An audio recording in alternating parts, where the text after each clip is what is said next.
এটি ছোট্ট রাফির গল্প। রাফি ছিল খুব মিষ্টি একটা ছেলে।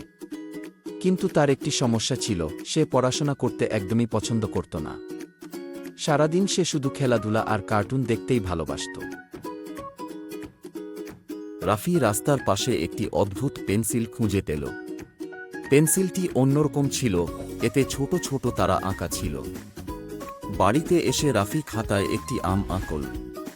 আর অবাক ব্যাপার, আমটি হঠাৎ সত্যি হয়ে গেল। রাফি খুব খুশি হয়ে গেল।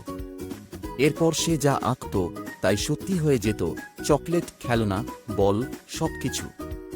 পরের দিন পরীক্ষার সময় রাফি ভাবল সে পড়া না করেও পারবে। সে খাতায় উত্তর আঁকতে শুরু করল, কিন্তু হঠাৎ পেন্সিলটি কাজ করা বন্ধ করে দিল। রাফি ভয় পেয়ে গেল।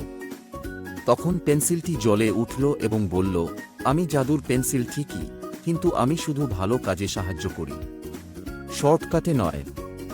রাফি তার ভুল বুঝতে পারল। সে মন দিয়ে পড়াশোনা শুরু করল। কয়েকদিন পর পরীক্ষায় সে নিজের চেষ্টায় সব লিখল। ফলাফল বের হলে দেখা গেল সে ভালো নম্বর পেয়েছে। রাফি হাসতে হাসতে বলল, সবচেয়ে বড় জাদু হল নিজের পরিশ্রম। এটাই আমাদের জন্য শিক্ষা, পরিশ্রমই আসল জাদু।